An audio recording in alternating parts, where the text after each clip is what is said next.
Why can't I lucid dream? I keep hearing this kind of question. I keep seeing all these people who said, I've been trying for months, I've been trying this method every day for months and I still can't lucid dream, or I've been trying for years, or maybe I just can't lucid dream. Well, today I'm going to try and address the common causes of failure with lucid dreaming.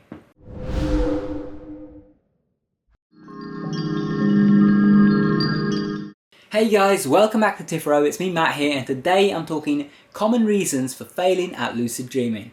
So the first reason is simply that you're doing the method wrong. A lot of people try to start with more complicated methods like wild or wake-induced lucid dreaming, and they simply don't follow the instructions correctly. This isn't always the fault of the person attempting the method, because the fact is these methods are very hard to describe. You can't show someone what it looks like to do wild or how it feels to do wild. You can't explain these subtle things like how you have to relax your body and so on.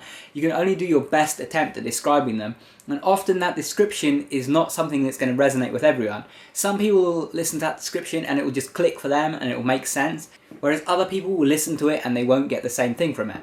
So someone will hear that, you have to relax your body for wild, and they will think, okay, I have to not move, I have to be 100% still, I have to be rigid like this, and then they will tense up and they won't be able to do it.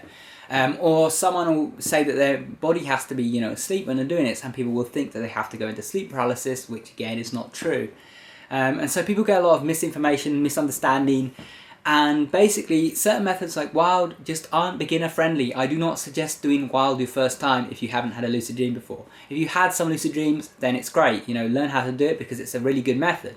But if you haven't, if you're trying for the first time, the methods like wild are just not for you. As a beginner, I suggest trying mild, which is basically where you wake up in REM, perform a mantra for 2 to 3 minutes in your head where you say something like, I will be lucid in my next dream, then you go back to sleep, and that is it.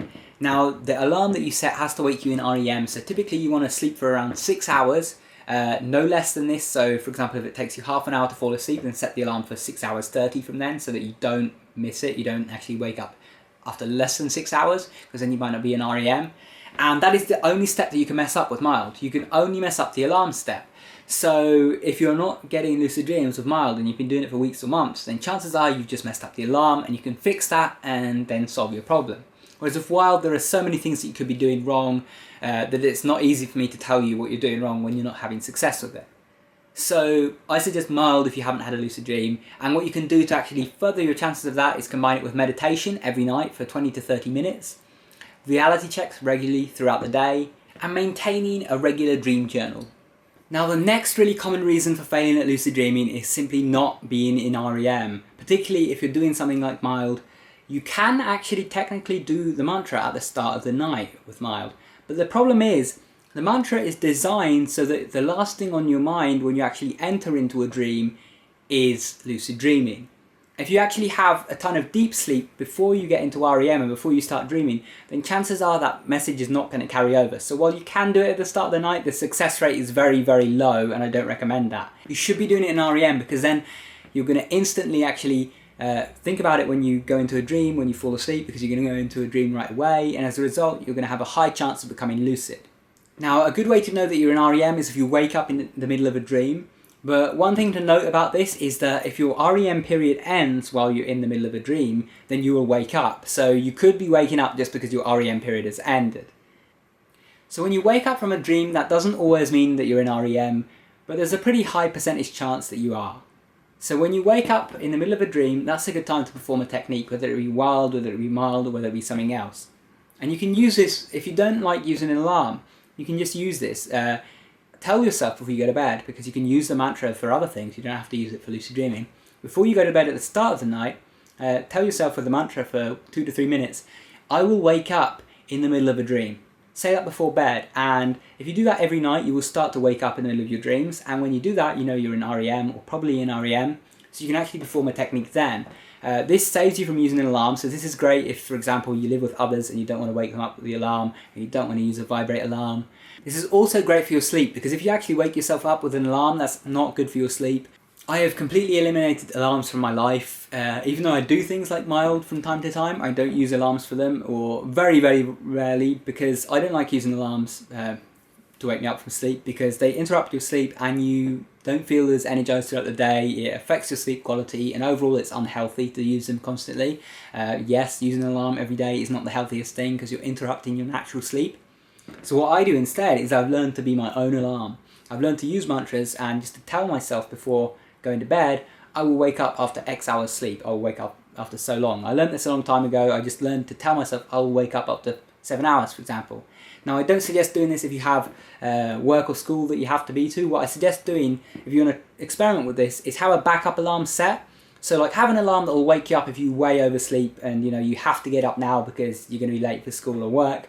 But go to bed a bit early and then just try telling yourself to wake up at the time that you want to wake up, like an hour before that or something.